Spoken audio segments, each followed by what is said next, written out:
మాజీ IAS BRS party నేత నాయకుడు మరిగా ఆర్ఎస్ ప్రవీణ్ కుమార్ అయితే కీలక వ్యాఖ్యలు చేస్తా ఉన్నాడు. రేవంత్ రెడ్డిని రాష్ట్ర ముఖ్యమంత్రిని ఉద్దేశించి కీలక మాటలు మాట్లాడుతూ ఉన్నాడు. మరి ముఖ్యమంత్రి రేవంత్ రెడ్డి గారు ఇప్పుడు ఏదైతే టీచర్ డిఎస్సి అభ్యర్థులు ఒక 2-3 నెలలు పరీక్షను పొడిగించాలని చెప్పి ధర్నా చేస్తా ఉన్నారో వాళ్ళ పట్ల అనుచితమైనటువంటి వ్యాఖ్యలు ముఖ్యమంత్రి రేవంత్ రెడ్డి చేస్తా ఉన్నాడు. మరి చదువు అంటే రియల్ ఎస్టేట్ వ్యాపారం కాదు. మీరు ప్రతిదీ కూడా రియల్ ఎస్టేట్ వ్యాపారంగానే చూస్తూ ఉన్నారు. ఇప్పుడు ధర్నా చేస్తున్నటువంటి నిరుద్యోగులందరినీ కూడా వాళ్ళని రౌడీలు లేకపోతే కిరాయి మనుషులు అని చెప్పేసి అంటా ఉన్నారు. గతంలో మరి రాహుల్ గాంధీ గారు వచ్చినప్పుడు ఇక్కడ టీఆర్ఎస్ పార్టీ అధికారంలో ఉన్నప్పుడు నిరుద్యోగులు అప్పుడు కూడా ధర్నా చేసినప్పుడు రాహుల్ గాంధీ గారు ఇక్కడికి వచ్చినప్పుడు ఆయన వెంట నిరుద్యోగులు తీసుకుపోయారు కదా. మరి వాళ్ళంతా కూడా కిరాయి మనుషులేనా?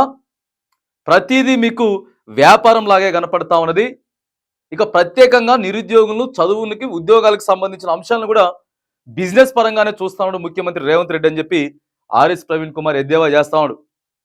ఇక ఎప్పుడు మీ పక్కన ఉండేటటువంటి రియాజ్ని అడగండి, చెప్తాడు రియల్ ఎస్టేట్ వ్యాపారం అంటే ఏంటిదో ఆయన చెప్తాడు. ఎన్నో కోచింగ్ సెంటర్లు ఇక్కడ ఫ్రీగా కోచింగ్ సెంటర్ నిర్వహిస్తూ ఉన్నాయి. ఇదే అశోక్ సార్ కూడా డిఎస్సి అభ్యర్థుల గురించి కావచ్చు కాక లేకపోతే గ్రూప్ 2 అభ్యర్థుల గురించి కావచ్చు కాక వీళ్ళందరి గురించి కూడా ఆయన ఫ్రీ కోచింగ్ సెంటర్లు వెచ్చిండు. నేను కూడా ఒక కోచింగ్ సెంటర్ నడిపిస్తా ఉన్నా. పక్క రాష్ట్రంలో వేలకు వేలు లక్షల లక్షలు దోచుకుంటున్నారు తప్ప కోచింగ్ సెంటర్ల పేరుతోటి తెలంగాణ రాష్ట్రంలో అంత పరిస్థితి లేదు. మీరేమో మాట్లాడితే కోచింగ్ సెంటర్లో కావాలని చెప్పి చేస్తా ఉన్నారు. అంతగానం ఎవరు ఇక్కడ వసూలు చేయట్లేదు. నిరుద్యోగుల పట్ల ఇగో వాళ్ళ అభ్యర్థన అర్థం చేసుకొని 2 లేదా 3 నెలలు మాత్రానికి ఎగ్జామ్ను వాయిదా వేయాలి, కానీ వాయిదా వేయమని ఇష్టం వచ్చినట్టు మాటలు చేయడం సరికాదు. మరి పక్క రాష్ట్రంలో కూడా 1:100 ఏదైతే ఉందో నిష్పత్తి అది పెట్టినప్పుడు మరి ఇక్కడ ఎందుకు పెట్టలేకపోతా ఉన్నారు? అదే నిష్పత్తిని ఇక్కడ కూడా కొనసాగించవచ్చు కదా అనేటటువంటి మరి మాటలు అయితే మాత్రం ఆర్ఎస్ ప్రవీణ్ కుమార్ చెప్తున్నాడు. మీరు కూడా ఇదే పని చేసిర్రు కదా అని చెప్పేసి చెప్తాడు. అంటే అప్పుడు మీరు కూడా నిరుద్యోగులు రెచ్చగొట్టినప్పుడు మరి వాళ్ళు కిరాయి మనుషులు అవుతారా? వాళ్ళు నిరుద్యోగులు కాదా? ఇవాళ మాత్రానికి కిరాయి మనుషుల అని చెప్పి క్లియర్గా గుర్తు చేస్తూ ఉన్నారు.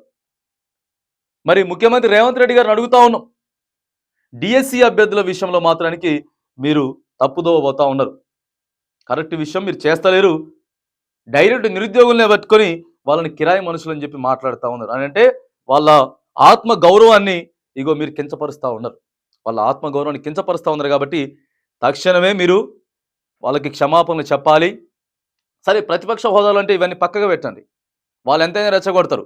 కానీ మీరు మాట్లాడే మాటలు కూడా సమంజసంగా లేవు. కాబట్టి వాళ్ళందరికీ క్షమాపణలు చెప్పి 2 లేదా 3 నెలలు మాత్రానికి డిఎస్సి ఏదైతే ఉందో ఇగో దాన్ని పొడిగించాలని చెప్పి కూడా నిరుద్యోగుల పక్షాన నిల్చొని ఈ వేదిక మాట్లాడుతూ ఉన్నది.